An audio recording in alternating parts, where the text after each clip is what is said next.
예, 안녕하세요, 사장님들. 벌써 8월 말이에요. 내일이면 또 9월 달이네요. 9월이면 또 추석이 껴있죠. 저희한테는 추석이 좋은 걸까요? 나쁜 걸까요? 오랜만에 휴식일 수도 있고, 또 아니면, 지인들을 못 만나는 것 때문에 좀 아쉬울 수도 있고, 그런데, 제가 오늘 D-Day라고 제목을 붙여봤어요. 무슨 뜻일까요? 제가 컨셉은 아닌데요. 매번 이렇게 그 제품 강의를 준비할 때마다 질문으로 시작하게 되더라고요. 제가 의도적으로 컨셉을 잡은 건 아닙니다. 그런데 D-Day인데 혹시 어떤 제품인지 감이 오실까요? 음, 이 그 색깔하고도 좀 연관이 있습니다. 제가 메타. 메타는 제가 아직 너무 어려워가지고요. 정복을 못했고요. 저희 그 파마넥스 제품인데 글씨가 힌트인데 아직 모르시나요? 비타민 D. 아, 사장님 맞으셨어요. 근데 선물은 못 드려요, 사장님.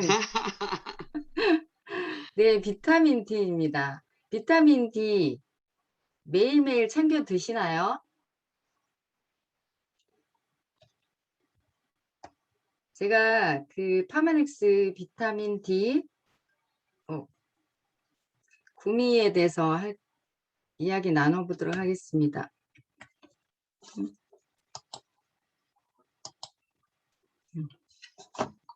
네, 구미 정말 맛있죠. 저희 아이가 이거를 먹으면서 큰아이가 저한테 그런 이야기를 하더라고요. 이 하나에 1000IU잖아요. 이 왜 하나에다가 1000IU를 다 담았냐고. 이거를 여러 개 만들었으면 여러 개로 먹을 수 있을 텐데 이런 이야기를 하더라고요. 맛있었나 봐요. 네, 그래서 비타민 D를 저희도 매일 꾸준히 먹고 있는데요. 그 가장 저렴한 제품이기도 하지만 알고 보면 또 강력한 한방이 있는 제품입니다. 사장님들 물론 다 아시겠지만 그 모든 비타민 종류가 중요하잖아요. 요즘 우리가 사는 그 현대인들에게. 그런데 오늘 특히 주목해야 될 비타민 D는 정말 강력한 한방이 있습니다. 그래서 흔히들 비타민 D 하면 사람들이 뭐라고 하시나요? 뭐 햇빛 쐬면 다 생기잖아? 아니면 나는 뭐 햇빛에 너무 많이 돌아다니기 때문에 굳이 안 먹어도 돼. 뭐 이런 말씀도 하시죠. 근데 결론은 맞는 말이기도 하지만 틀린 말이기도 해요. 사장님들이 알고 계신 것처럼 비타민 D는 햇볕을 쬐기만 하면 가장 손쉽게 얻을 수 있지만 정확히는 충분한 양의 비타민 D를 합성을 못한다고 말씀드릴 수 있습니다. 그 이유는 우리나라 위도상 위치 때문인데요. 북위 35도에서 38도인 우리나라는 자외선이 아주 적기 때문이라고 해요. 그래서 한여름 아니면 자연적으로 비타민 D를 합성하기가 매우 어렵다고 합니다. 그래서 또 쬐는 사람의 쬐는 부위 뭐 이런 것들 고려할 점이 한두 가지가 아니고요. 밖에 나가서 쬐봤자 한계가 있다고 해요. 그래서 다른 방법은 사계절 내내 자외선이 많은 나라에 가서 비타민들을 만드는 것인데 그래도 어려운 건 한여름에 팔다리에 자외선 차단제를 전혀 바르지 않고 이렇게 노출을 시켜야 된다고 합니다. 그래서 이것도 피부의 멜라닌 색소에 따라서 조금 다른데요. 멜라닌 색소가 많은 피부가 검은 사람은 또 비타민 D가 잘 만들어지지 않는다고 합니다. 그 이유가 뭘지 뒤에서 차차 말씀을 좀 드리고요. 비타민 D의 효능에 대해서 좀 알아보겠습니다. 면역 강화 조절, 그 다음에 항암 작용, 칼슘 흡수 촉진으로 골다공증 위험 감소해서 감소해 주고요. 그 다음에 뼈 형성과 유지에 아주 중요한 역할을 해요. 2007년도에 타임지는 10대 의학 혁신 중 하나로 비타민 D를 선정했고요. 100여 종이나 되는 중요 질환에 중요한 역할을 하는 호르몬성 비타민이라는 것이 밝혀지면서 칼슘제 엑스트라, 우리 그 본포뮬레에 비타민 D도 들어가 있죠. 그 칼슘을 흡수하는 데 도움을 주는, 그래서 엑스트라라고 알려져 있었지만 사실은 비타민 D가 주인공으로 승격됐다고 합니다. 그래서 또 독일의 하이델크 노병 연구소에서는 클로토라는 유전자가 비타민 D와 연계해 수명 단축을 억제한다는 발표도 했다고 해요. 그러면 이렇게 중요한 비타민 D는 왜 햇볕을 쬐는 것만으로 부족한지, 그 원인이 뭔지 살펴보도록 하겠습니다. 요즘에 현대인들 어떻게 생활을 하나요? 거의 야외 활동을 안 하죠. 하더라도 자외선 차단제나 의류, UV 차단이 되는 의류들을 많이 입고 나가시잖아요. 그렇기 때문에 자연적으로 생성이 잘 되지 않습니다. 그래서 건강보험 심사평가원에서 발표한 거에 보면 자외선 차단제로 완전 무장하고 다니는 현대인들의 생활 습관을 조금 바꿔야 되지 않을까라는 생각이 들더라고요. 그래서 요즘에 이제 아이들도 한참 뛰어놀아야 되는데 코로나이기도 하고, 그리고 또 청소년들 학교에서 체육 시간이 많이 줄었잖아요. 그래서 교실에서 공부만 하고 이러다 보니까 그 야외 활동을 하지 못함으로 인해서 비타민 D가 많이 부족하고, 그런데 또 특히 이게 성장기 그 청소년들이나 유아기 이런 아이들에게 그 비타민 D가 아주 중요한데 성장 장애가 생긴대요. 뼈에 변형이 생기고 비타민 D가 부족함으로 인해서 이런 질병들이 생길 수 있다고 합니다. 그러면 햇빛을 보면 우리가 빨래도 화창한 날에 빨래를 널잖아요. 그거는 또 살기온이라는 작용이 또 있잖아요. 그래서 아주 태양이 우리한테 주는 그런 것들이 아주 많은데, 사실 현대인들이 뭐 직장인들도 마찬가지고 사무실에서 근무하는, 물론 야외에서 일하시는 분도 계시지만 대부분 실내에서 많이 활동을 하다 보니까 이런 비타민 D의 그 부족 현상이 있습니다. 그래서 비타민 D가 뭐 아까도 말씀드렸지만 그 뼈를 튼튼하게 해주고, 그다음에 그 골다공증 감소시켜주고 여러 가지 역할을 하죠. 그런데 여기도 건강심평원에서 조사를 했는데요. 2011년부터 2017년까지, 그래서 6년이죠. 7년 동안 조사를 했는데요. 2011년도에는 6,830명이 비타민 D로 인한 그 결핍으로 인한 진료를 한 환자 수라고 하면 벌써 7년 만에 얼마가 증가를 했냐면요. 13배가 증가를 했어요.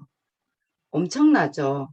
그래서 요즘에 현대인들이 아주 비타민 그 햇빛을 많이 안 본다는 결과죠. 그래서 그리고 남성과 여성이 있는데 남성에 비해서 여성이 또 특히도 부족하다고 합니다. 남성은 86%, 여성은 93%. 근데 전체 인구로 보면요. 거의 90%, 그러니까 이 평균 90%가 부족해요. 그리고 특히 우리나라가 다른 나라에 비해서 더 많이 부족하더라고요. 그래서 이제 연령별 비타민 D 부족 결핍 진단율을 보면요. 20대 이하가 91.8%입니다. 아까도 그 말씀드렸지만, 청소년들이 밖에, 그러니까 뭐 학업에 열중하다 보니까 체육 활동을 못하고 실내에서 많이 생활하다 보니까 이런 결과가 있는 것 같아요. 그래서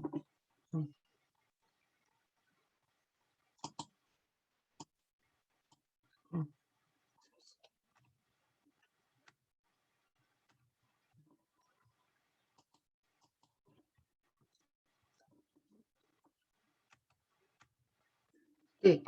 그래서 20대에 약간 91.8%고 30대가 89.1%, 90%다 되죠.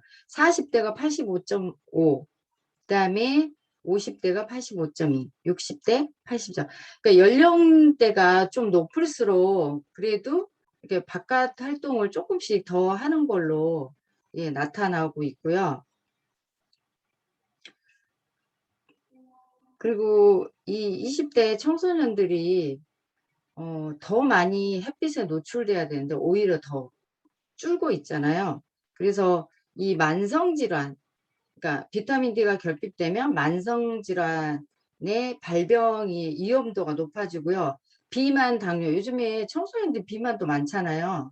그래서 이런 원인이 있지 않을까 이런 생각을 해봤습니다. 그리고 국가별 비타민 D 결핍을 보면요. 한국이 월등히 높아요. 뭐 독일, 스페인 이런 나라들보다 저희 거의 90% 가까이 되거든요. 그래서 아까 말씀드렸던 그 저희 나라의 어떤 그 자외선이 잘 그 나오지 않는 그런 환경이기도 하고요. 그래서 여기 보시면 혈중 농도 비타민 D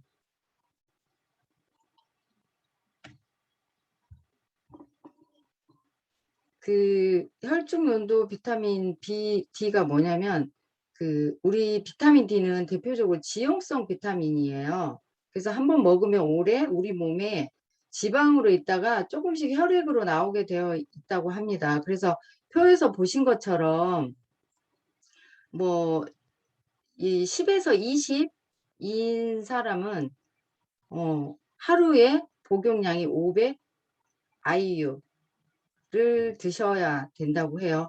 그런데 보통 뭐 30이면 정상범위라고 하는데요. 요즘에는 50이 최적의 상태라고 합니다. 그래서 그 미국 의학회에서는 비타민 D 혈중 권장 농도를 50으로 잡고 있더라고요. 그래서 여기 보시면 비타민 D의 정상 혈중 농도가 10 이하면 심한 결핍이고 10에서 20이면 결핍, 그 다음에 20에서 30이면 부족, 30이면 그냥 정상 범위. 그런데 최적의 상태일 때는 50에서 뭐 70 정도. 그리고 100 이상이 넘어가면요 과도한 상태래요. 그리고 150 이상이면 중독 상태라고 합니다. 그래서 여기 보시면 뭐 이 연령별로 우리가 섭취해야 되는 그런 그 IU 양이 있는데 이게 현재 병이 없는 건강한 사람이 이 정도로 섭취를 해야 된다고 해요. 그런데 병이 있다라면 그보다 훨씬 더 많이 섭취를 해야 된다고 합니다. 그래서 비타민 D가 부족했을 때 생기는 질병으로 호흡기 질환, 내분비 대사장애, 골격 질환, 신경질환 이런 것들이 있는데요. 이 외에도 그 서두에 말씀드렸던 것처럼 100여 종이 되는 중요 질환에 아주 중요한 역할을 하고 있다고 합니다. 대표적인 것들이 이런 것이고요. 그보다 훨씬 많은 질병들을 유발한다고 해요. 그래서 비타민 D를 얻을 수 있는 방법과 대사 과정인데 아까 말씀드렸던 것처럼 음식으로 인해 얻는 방법이 있고요. 그 햇빛으로 얻는 방법이 있습니다. 햇빛으로 받았을 때는 쬐을 때는 우리 피부 콜라겐이 형성돼 있어서 그 다음에 이제 간으로 저장됐다가 신장으로 흡수돼서 예, 혈액으로 흘러간다고 해요. 그래서 아까 식품에서 우리가 얻을 수 있는 것들이 있는데요. 이 보면 아주 턱없이 부족해요. 우유 200ml에서 100 IU밖에 얻을 수가 없어요. 그러면 내가 1000 IU를 얻으려면 우유를 2리터를 마셔야 된다는 거예요. 그러면 우리가 하루에 우리 회사에서 그 권장한 양이 3000이라고 제가 알고 있거든요. 그러면 이 3000을 얻으려면 어마어마한 우유를 마셔야 되겠죠. 뭐 물론 그 계란 이런 것들 더 적잖아요. 그래서 저희가 이제 식품으로 뭐 햇빛이 아니면 식품으로 얻을 수 있는 방법밖에 없는데, 그러면 어떤 게 있는지, 저희 햇빛으로 받을 수 있는, 그러니까 비타민 D를 얻을 수 있는데요. 이게 이제 오전 10시에서 오후 3시, 그러니까 우리가 그 한낮 엄청 더울 때 밖에 나가지 말라고 하잖아요. 일사병 때문에. 그래서 근데 그럴 때 나가서 햇빛을 쬐야 된다고 합니다. 그래서 노출 적정 시간대가 이 시간대고요. 그래서 4월에서 11월. 그리고 특히 우리나라는 겨울에는 거의 없다고 보시면 돼요. 그래서 햇빛 좋은 날 일주일에 2, 3회, 10분에서 20분인데요. 이 적정 시간은 각기 다르다고 합니다. 왜냐하면 피부톤이 어둡거나 피부가 두터운 편이라면 좀 더 세야 되고요. 피부가 얇거나 예민하다면 그보다 조금 더 적어야 되고, 뭐 이런 그 좀 불편한 점들이 있더라고요. 그래서 체표 면적, 체표 면적이 뭐냐면 우리가 이게 밖으로 노출시키는 그런 면적을 이야기하고 있거든요. 그래서 거의 다 보다시피 해야 된다라고 알고 계시면 될 것 같아요. 그리고 유리창과 자외선 차단대가 없는 맨살. 그러니까 유리창에서 햇빛을 받아도요.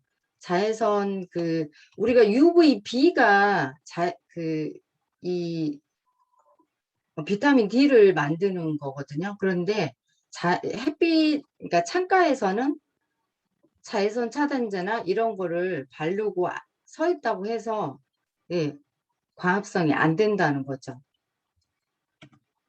그래서 저희 파마렉스 IU를 보시면 25 마이크로그램이 있습니다. 그러면 이게 1 마이크로그램이 40 IU예요. 그래서 계산하시면 한 개당 1000 IU가 됩니다. 그래서 하루 권장량이 3000 IU. 그런데 저희가 이제 아까 이기수 사님도 여러 비타민을 드셨잖아요. 거기에는 본도 있을 거고 다른 여타 비타민 D들이 있을 거란 말이에요. 그러면 거기서 이제 계산을 하셔가지고 드셔도 된다고 생각해요. 그런데 이제 보면 아무리 많이 들어와도 독성은 없다고 해요. 특별히. 그런데 이제 아까 보면 뭐 우리 제품하고 다른 제품들 있잖아요. 약으로 드신다거나 아니면 주사 이런 것들은 분명히 과하면 독이 되겠죠. 그래서 저희 파마렉스 IU는 아까도 말씀드렸지만 아주 맛있고 그리고 블루베리 맛이고 당이 전혀 없습니다. 그리고 엄선된 품질 기준을 채택해서 스위스산 비타민 D 원료를 사용했고요. 뭐 어린이부터 노인까지 얼마든지 맛있게 드실 수 있는 그런 제품이고요. 그래서 뭐 이런 분들께 권합니다 이렇게 하지만 사실 현대인들한테 다 필요하다고 생각하지 않으신가요?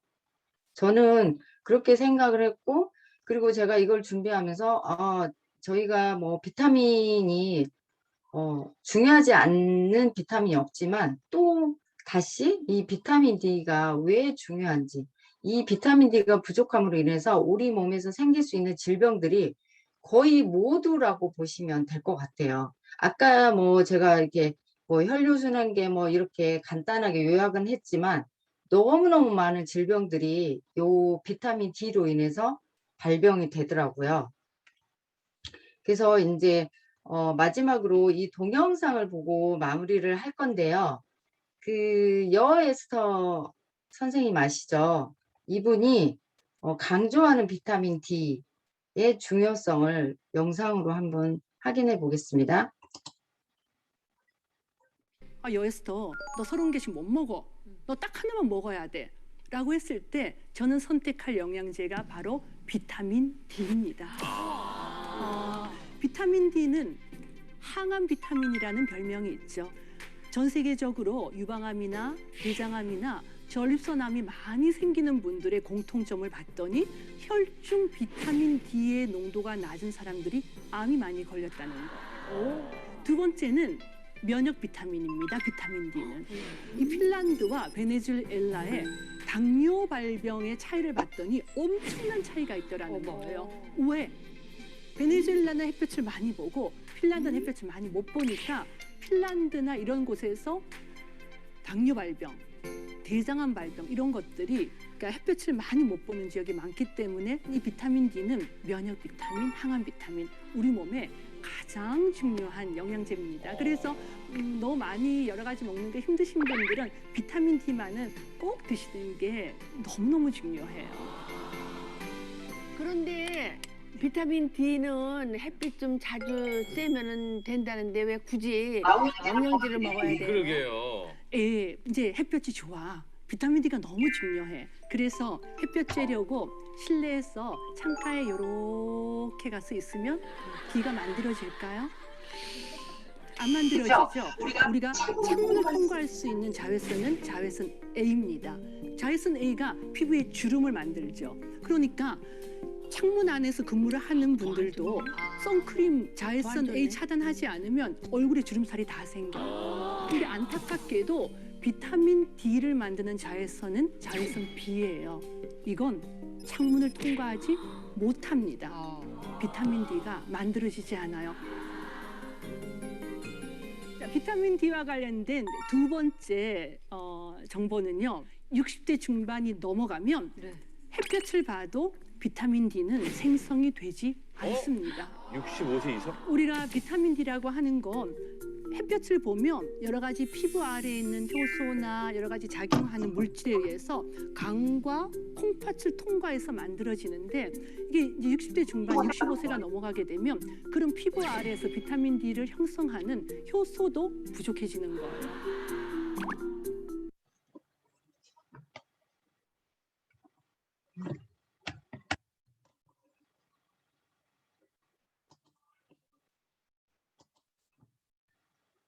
아, 여에스터, 너 네, 제가 아까 이 여의 에스터님이 그러셨잖아요. 60세가 되면 비타민 D가 잘 만들어지지 않는다고 이야기하잖아요. 그래서 우리가 이제 복용 방법이 있는데 매일과 매주, 매달 이렇게 복용하는 방법이 있다고 합니다. 그런데 매일 먹는 게 좋을까요? 아니면 뭐 매주? 그러니까 그럴 때마다 용량은 좀 다르겠죠. 한 달에 한 번 먹는 게 매일 먹는 거랑 똑같지는 않을 거잖아요. 그래서 이때 이제 용량을 따져서 드셔야 되는데 그러니까 우리가 입으로 먹는 게 더 좋다고 합니다.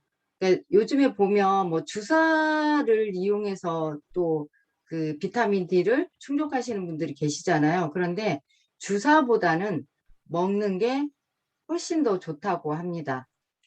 네, 제가 오늘 준비한 거는 여기까지인데요. 사장님들 도움이 되셨을까 모르겠습니다. 이상입니다.